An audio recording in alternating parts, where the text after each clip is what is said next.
ముద్రగడ పద్మనాభం గారిని ఇచ్చేశారు, అప్పట్లో రంగా గారిని, ఇప్పుడు అంబటి రాంబాబు గారిని. ఇలా చూసుకుంటూ వెళ్తే ఇప్పుడు వాళ్ళు యథాయిచ్చిగా సరే అతను ఏదన్నా చేయనియండి, వాళ్ళు కర్రలు పట్టుకొని పోలీసులతో పాటు నుంచోమన్నారు. వాళ్ళని కంట్రోల్ చేయాల్సింది పోయి వాళ్ళే రౌడీలాగా అలా డైరెక్ట్గా రోడ్ల మీద నుంచుంటే ఏం చేయలేకపోయారు.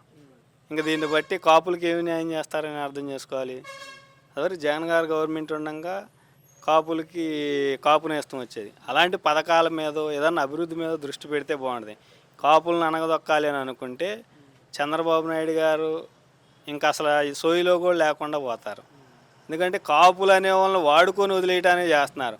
కనీసం మా పవన్ కళ్యాణ్ గారు కానీ మా కాపులందరూ కూడా కళ్ళు తెరుచుకొని అందరూ ఎలా జరుగుతుంది ఏందని ఒక్కసారి ఆలోచించేస్తే మంచిగా ఉంటుందని మేము కోరుకుంటున్నాం. కాపులు అందరూ కలిసి నాకు ఓట్లు వేయండి, నేను చూసుకుంటా అని చెప్పి పవన్ కళ్యాణ్ గారు గతంలో అన్నారు కదా, కులభావన అనేది తెచ్చుకోండి అని అన్నారు కదా. పవన్ కళ్యాణ్ గారు అన్నారు కానీ వాళ్ళు చెబితేనే కదా చెప్పేది. మా పవన్ కళ్యాణ్ గారు చేయటానికి ఉన్నానని చెబుతాడు, అంతవరకే, మాటల వరకే అది. కానీ వాళ్ళు ఏం చేయాలనుకునేది వాళ్ళు చేస్తున్నారు. ఇప్పుడు అలా అన్నప్పుడు నిన్న పవన్ కళ్యాణ్ ఎంత జరుగుతుంటే ఒక్క మాట అన్నా మాట్లాడాలి కదా. సరే పార్టీలు వదిలేసేయండి, కనీసం అంబటి రాంబాబు గారు ఎవరు అనేదన్నా మాట్లాడాలి కదా. అది లేనప్పుడు ఇంకెలా చెప్పగలుగుతారు? లోకేష్ గారి ప్రోద్బలం లేకుండా ఇదైతే జరిగి ఉండకపోవచ్చని మాత్రం చెప్పడానికి లేదు. ఎందుకంటే ఇంత జరుగుతున్నా కూడా ప్రభుత్వం వైపు నుంచి ఎటువంటి స్పందన లేదు. గుంటూరు మొత్తం నిన్న సిటీ మొత్తం అట్టుడికిపోయింది. మీ యొక్క ఆదేశాలు లేకుండానే జరిగిందంటారా? ప్రభుత్వ ఆదేశాలు లేకుండానే పోలీసు వ్యవస్థ నుంచొని చోద్యం చూస్తూ ఉందంటారా? టీడీపీ వాళ్ళకి రక్షణ చేస్తున్నట్టుగా అనిపించిందా మీకు? ఖచ్చితంగా అక్కడికి వచ్చిన కార్యకర్తలే కానివ్వండి, గోండాలే కానివ్వండి, ఎవరన్నా కావచ్చు, కర్రలు రాళ్ళు విసురుతుంటే దగ్గరుండి చోద్యం చూస్తూ ఉన్నారు. వీళ్ళు ఎవరికి కాపలా కాశారండి? లోపల నిర్బంధించిన వాళ్ళని విడుదల చేయడానికి వీళ్ళు వచ్చారా, లేకపోతే వీళ్ళు చేసే అన్యాయాన్ని చోద్యం చూడటానికి వచ్చారా? దీన్ని ఏ విధంగా తీసుకోవచ్చు? తర్వాత ఇక్కడ లోకేష్ గారి కాన్స్టిట్యున్సీ కదా మీది, లోకేష్ గారి పరిపాలన ఇక్కడ ఎలా ఉందంటారు? లోకేష్ గారి పరిపాలన గురించి ప్రత్యేకించి మాట్లాడుకోవటానికి ఏం లేదండి. చూస్తానే ఉంది రాష్ట్రం మొత్తం super 6 utter flop. Super 6 super hit అన్నారు కదా. ఎక్కడండి, ఎక్కడ ఏ పథకం ఎవరికి వచ్చిందో ఓపెన్ డిబేట్ పెట్టమనండి. ప్రతి గ్రామంలో కూడా అటువైపు ఇటువైపు కూర్చోబెట్టి మీరు మాట్లాడండి. ఎవరికి ఏ పథకాలు వచ్చినాయి, ఎవరి గవర్నమెంట్లో ఎన్ని పథకాలు వచ్చినాయి, ఎంతమంది లబ్ధి పొందారు. ఈరోజు చిరు వ్యాపారస్తులు కూడా వ్యాపారాలు చేయలేక దివాళా తీసే పరిస్థితుల్లో ఉన్నారు. ఆంధ్రప్రదేశ్ సస్యశ్యామలంగా ఉంది. ఉద్యోగ అవకాశాలు కూడా వాళ్ళు తెచ్చిన వాడికంటే మేము ఎక్కువ తీసుకొచ్చాము, ఉద్యోగాలు కూడా కల్పించాము, డెవలప్మెంట్ చేసాము కూడా అని కొన్ని చెప్పుకుంటా ఉన్నారు. దీని ఎలా? ఖచ్చితంగా అండి, చంద్రబాబు గారు చాలా డెవలప్మెంట్ చేశారు. ఏ విధంగా అంటే కనీసం అంటే 5 కోట్ల నుంచి 6 కోట్లు ఉన్న ఆంధ్రప్రదేశ్ జనాభాకి 20,000 కోట్లు పైచిలుకు, 20 లక్షల కోట్లు పైచిలుకు ఉద్యోగాల కల్పన కల్పించారు. ఇంతకు మించిన గొప్ప ప్రభుత్వం ఎక్కడన్నా ఉండిద్దండి? రెడ్డి పచ్చిసారి అమ్మిండి అన్నాను కదా, మరి ఇడే అమ్ముతుండో, అదే అమ్ముతుంది, ఈడు అదే కదా అమ్ముతుండో. పోనీ జగన్మోహన్ రెడ్డి అమ్మింది తీసేస్తే పోనీ తీసేయండి అనుకున్నాం, మరి అదే అమ్ముతుండే కదా. చంద్రబాబు నాయుడు తమ్ముళ్ళు మంచి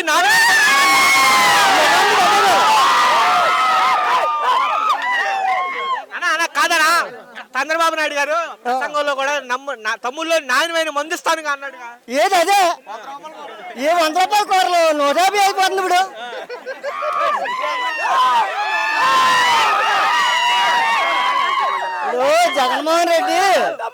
జగన్మోహన్ రెడ్డి ఏదో పచ్చిసారా ఇచ్చేసి పోసేస్తున్నాడు జనాలకి, మరి ఇడే అమ్మినాడు ఆసారాగా పోతుండు.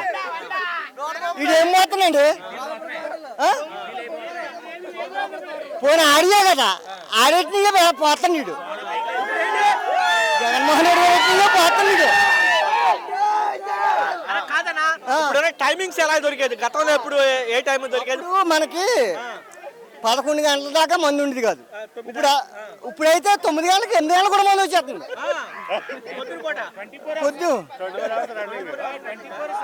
ఇప్పుడు పొద్దున పూట వచ్చేస్తుంది, అప్పుడు 11 అయితే కూడా వచ్చేది కాదు. కరోనా టైంలోను ఆయన చేసిన దానికి ఇంకొక 27 అయితే చేయనాడు.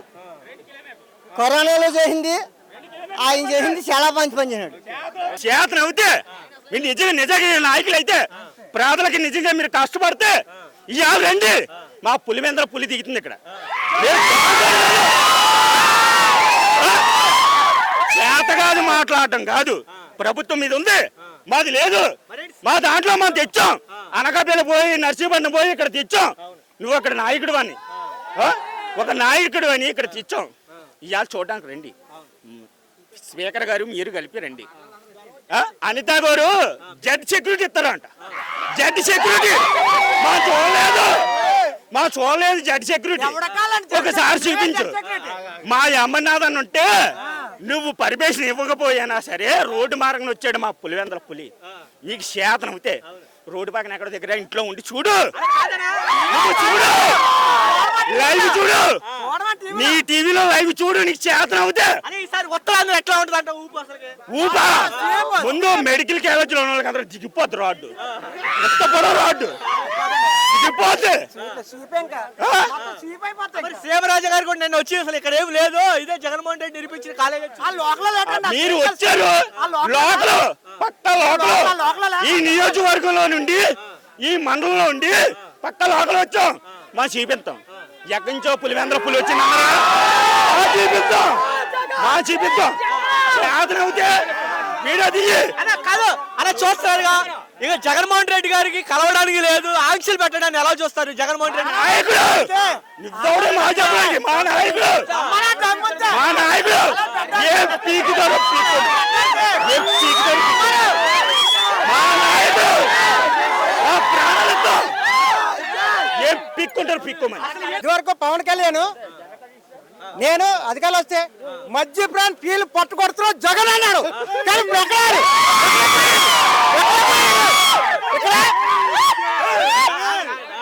అనంతపురం రాయలసీమలో మా దగ్గరలో అచ్చితాపురం పర్వాల కల్తీ మద్యం తయారు చేస్తున్నారు.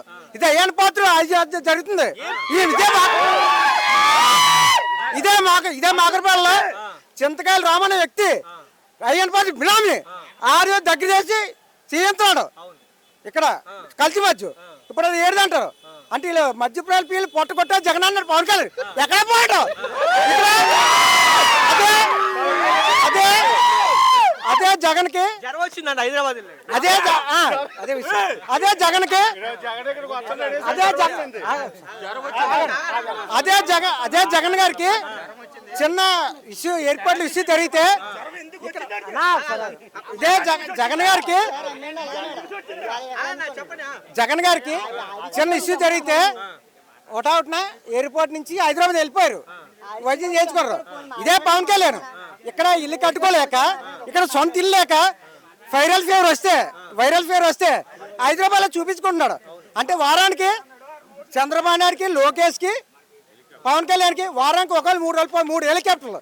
ఎవరు సొమ్మది 3 హెలికాప్టర్లకి వాళ్ళకి ఎందుకు? వాళ్ళకి అవసరం 3 హెలికాప్టర్లు ఎవరాలు? 3 ప్రజాధనం కదా ఇది. మనం పనులు కట్టలేదా? మన పనులు కట్టింది మన హౌస్ ట్యాక్స్లు, ఇది భూమి పన్ను అవసరం కట్టాం. వీళ్ళు ముగ్గురు కలిపి 3 హెలికాప్టర్లకి వాళ్ళకి ఎంత అంత అవసరం ఏంటి?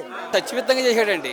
ఆయన చేసిన ప్రతి ఒక్క పని కూడా వేళ స్కూల్లో డెవలప్మెంట్ ఎలాంటి నిజంగా ప్రైవేట్ స్కూల్ కూడా చాలామంది అలా డెవలప్మెంట్ చేశాడు. ఆ పిల్లలకి పుస్తకాలు అయితే, బుక్స్లు అయితే, సాక్స్లు అయితే అన్ని బ్రహ్మాండం తిండి పెట్టాడు పిల్లలకైనా. కొన్ని వేల కోట్లు వరకు పెట్టాడు కాలేజీల్లోని. చదువుకి ఏమైందంటే చదువుకున్న పిల్లలు ఎక్కడ కాకపోతే ఇంకో రకంగా బతుకుతారు, చదువు ఉండాలని చెప్పి చదువు గెలిపించి ప్రతి పేదలు కూడా ఆయన అంగీకరించాడండి. ఈ సచివాలయం ఇది తెచ్చాడంటే ఈవేళ ఎంతమంది 630 పడకలతో కట్టాడంటే ఈవేళ ఎంతమంది పేదలు బతుకుతారండి? ఎన్నో మంది బతుకుతారు ఇక్కడ ఈ మెడికల్ కాలేజీ వల్ల, హాస్పిటల్ వల్ల మీకేంటి ఉపయోగం? మా పిల్లలు చదువుకోవడం బాగుంటుందండి, ఆరోగ్యం బాబు చూపించుకోవడం బాగుంటుందండి. మరి పిల్లలందరికీ బాగోదండి. ఇక్కడ గతంలో ఎంత దూరం వెళ్ళేవాళ్ళు ఇక్కడ నుంచి? ఎక్కడండి వైజాగ్ వెళ్ళేవాళ్ళం అండి. వైజాగ్ దిక్కుముక్కు లేకుండా ఉంటుందండి. అప్పుడు ఎక్కడ ఉందండి వైజాగ్ ఎంత దూరం? ఇక్కడ నుంచి మా ఊరి నుంచి అయితే 100 కిలోమీటర్లు అండి, నడిచిపో 100 కిలోమీటర్లు అండి. 100 కిలోమీటర్ల వరకు మంచి హాస్పిటల్ లేదా? ఏది హాస్పిటల్ లేవండి అక్కడ. ఇప్పుడు జగన్మోహన్ రెడ్డి గారు పెట్టిందే ఇప్పుడు నడుస్తుంది. ఆయన మహానుభావుడు అండి. ఆయన ఇది ఆయన ఉంటే మన ఆంధ్ర రాష్ట్రం అభివృద్ధి అయిపోయినండి. ఇంకో రాష్ట్రం వెళ్ళక, ఇంకో రాష్ట్రం ఉద్యోగాలకు వెళ్ళకూడదు, మనం ఇంకో ఊరు వెళ్ళకూడదు, చదువుకోడానికి వెళ్ళకూడదు. ఎక్కడ చదువుకోవాలి, ఎక్కడ హాస్పిటల్ చూపించుకోవాలి. మహానుభావుడు అండి, దేవుడు అండి ఆయన. అలాంటి దేవుడిని మాయ చేయరు తప్ప ఆయన నాటి నాయకులు లేడండి మనకి. ఇది డైవర్షన్ పొలిటికల్ అండి. అసలు పవన్ కళ్యాణ్ అనే వ్యక్తి ఎలక్షన్ ముందు మన రాష్ట్రంలో 30,000 మంది కనిపించలేదన్న వ్యక్తి ఈరోజు గవర్నమెంట్ వచ్చిన తర్వాత ఎందుకు స్పందించట్లేదు? ఆ 30,000 మంది ఎక్కడికి వెళ్ళిపోయారు? అలాగే వాలంటీర్లు కూడా ప్రతి ఒక్కరు కూడా మనిషికి 5,000 10,000 చేస్తారని చెప్పాడు. ఇన్ని వాగ్దానాలు చేసిన పవన్ కళ్యాణ్ గారు ఈరోజు ఎందుకు గవర్నమెంట్ వచ్చిన తర్వాత ఎందుకు సైలెంట్ అయిపోయారంటే చంద్రబాబు నాయుడు వాళ్ళు ప్యాకేజ్ తీసుకోవడం వల్ల ఈరోజు సైలెంట్ అయిపోయాడు. అంత దమ్మున్న లీడర్ అయితే సింగిల్గా 175 నియోజకవర్గాలను పోటీ చేసి అతను ఎమ్మెల్యే కింద గెలాలి. అది లేదు, ఏమీ లేదు. కనీసం ఎప్పుడు చూస్తే డైవర్షన్ పొలిటికల్ సినిమా షూటింగ్లో అది సరిపోతుంది తప్ప ఈరోజు సూపర్ 6 హామీల్లోని ఏది నెరవేర్చారు? నెల చేస్తాం మొత్తం 5 లక్షల 20 లక్షల ఉద్యోగాలు ఇస్తా అన్నారు. 50 సంవత్సరాల తర్వాత పెన్షన్ ఇస్తారన్నారు. వాలంటీర్లకు 10,000 ఇస్తా అన్నారు. ఇప్పుడు వచ్చి పెన్షన్ లేదు. జగన్మోహన్ రెడ్డి గారు తీసిన 5 సంవత్సరాల కాలంలో 25 లక్షలు తీసిన పెన్షన్లే అలా ఉన్న పెన్షన్లు తీసారు. ఉన్న పెన్షన్లు కూడా ఇప్పుడు కొత్త పెన్షన్ కూడా ఇవ్వట్లేదు. అటువంటి వ్యక్తి ఈరోజు జగన్మోహన్ రెడ్డి గారు భయపడే ఈరోజు 17 మెడికల్ కాలేజీలు వస్తే మన స్పీకర్ గారు నర్సీపట్నం ఎమ్మెల్యే గారు ఏమంటారు? ఈరోజు జీవో లేదంటున్నారు. జీవో ఎందుకు లేదు? ఈరోజు మెడికల్ కాలేజ్ కనిపించలేదు. ఈరోజు మీరు ఒక గవర్నమెంట్ పదవిలో ఉన్నారు, అది ప్రజలందరికీ తెలుసు. మీరు రాష్ట్రంలో జగన్మోహన్ రెడ్డి చేసిన అభివృద్ధిని ఎవరు దాయలేరు. ఎందుకంటే అతను చేస్తున్న సంక్షేమం మొత్తం రాష్ట్రం మొత్తం ఉన్న ప్రజలందరికీ తెలుసు. కాకపోతే మీ అంతటి మీరు సూపర్ 6 అమలు చేయకుండా మేము ఇష్టాసారంగా వెళ్ళిపోతామంటే అది ఊరుకోవడం జరగదు. ఎందుకంటే ఈరోజు ప్రజలు మీకు అధికారం ఇచ్చారు కాబట్టి మీరు ఇస్తున్న సూపర్ 6 హామీలు నెరవేర్చుకోవాలి. నెరవేర్చలేరు కూడా. మీరు ఒక జగన్మోహన్ రెడ్డి గారి మీద చేసిన ఇవన్నీ చేయలేదని చెప్పుకోవడం తప్ప వాళ్ళు అయితే మద్యం క్వాలిటీ అనేది అప్పుడు ఎలా ఉంది, ఇప్పుడు ఎలా ఉంది? మద్యం క్వాలిటీ అనేది మీకు తెలుసు. ఆల్రెడీ వాళ్ళ సొంతంగానే ఈరోజు మన నెల్లూరులోనే ఎక్కడ 2 బ్రాండ్లు చూసాం ఆల్రెడీ. ఒక టీడీపీ నాయకులు వాళ్ళ బ్రాండ్ రెడీ సొంతంగా తయారు చేసుకొని ప్రజలు ఇలా ఎంతోమంది ఇలా ఈరోజు పాడైపోతారండి. అది వాళ్ళ మన చంద్రబాబు నాయుడు గారు వాళ్ళ బినామీలే మొత్తం అంతా ఈ మందును తయారు చేస్తున్నారు. ఇన్నాళ్ళ రాష్ట్రంలో బెల్ట్ షాపులు ఉండేదే కాదు. ఈరోజు ప్రతి ఊరిలో కూడా బెల్ట్ షాప్ వచ్చింది. లేని ఊరు, మద్యం లేని ఊరు అంటూ ఏమీ లేదు. ఈరోజు పొందపోళ్ళు ఆ రోజు జగన్మోహన్ రెడ్డి గారి పరిపాలన చాలా సక్రమంగా జరిగింది. పేద ప్రజలకి అనేక రకాల సంక్షేమ పథకాలు, పిల్లలకి హాస్పిటల్లో అనేక రకాలుగా ఇబ్బంది లేకుండా జరిగాయి. కానీ ఈరోజు అనేక ఇబ్బందులు జనాలు ఎదుర్కొంటున్నారు. రైతులు ఇబ్బందులు పడుతున్నారు. యూరియా దొరకలేదు, కల్తీ మద్యం ఎక్కడ పడితే అక్కడే దొరుకుతుంది. దీన్ని అన్ని అరికట్టే ప్రభుత్వం అరాచకాలు, గూండాయిజం, చాలా అరాచకాలు కూడా జాగ్రత్తగా జరుగుతున్నాయి. కానీ కల్తీ మద్యం అనేది జగన్మోహన్ రెడ్డి గారు దీన్ని సృష్టించారని అంటున్నారు. అదంతా అబద్ధం అండి, అదంతా అబద్ధం. ఈరోజు కొన్ని రాష్ట్రాల్లో అనేక రకాల కల్తీ మద్యంతో వేలాది మంది చనిపోయారు. వాళ్ళందరూ కల్తీ మద్యం తాగి చనిపోయారని రోజు పేపర్లోని టీవీలోని వస్తున్నాయి. ఎవరిదండి? జగన్మోహన్ రెడ్డి గారు కల్తీ మద్యం లేకుండా సక్రమమైన గవర్నమెంట్ షాపులు పెట్టి నడిపించారు. ఇవాళ ప్రైవేటు వ్యక్తులకు ఇచ్చి అనేక రకాలుగా దోచుకొని తింటున్నారు కార్యకర్తలు, నాయకులు. ఇప్పుడు ఎందుకు పవన్ కళ్యాణ్ గారు దీన్ని ఎందుకు ప్రశ్నించట్లేదు? పవన్ కళ్యాణ్ గారు ఆయన దగ్గర ఒక బొమ్మ తప్ప ఆయనలో ఏమీ లేదు. ఆయన దగ్గర ఉంటే ఆయన ఇచ్చిన హామీలన్నీ నెరవేర్చడం. ఈరోజు ఆయన ఏది చెప్తే అదే, చంద్రబాబు నాయుడు గారు ఏది చెప్తే అదే తప్ప ఆయన సొంతంగా చేసే కెపాసిటీ లేదు ఆయన. పవన్ కళ్యాణ్ గారు గతంలో కల్తీ మద్యం అమ్మాయి జగన్ అనే ఒక మాట అన్నారు. ఇప్పుడు మళ్ళీ చంద్రబాబు నాయుడు గారిని ఎందుకు అనట్లేదు? ఆయన కూటమి ప్రభుత్వంలో ఉన్నారు కాబట్టి ఆయన మాట్లాడట్లేదు. ఆ రోజు వాళ్ళు కూటమిలో లేరు కాబట్టి ఆయన మాట్లాడారు.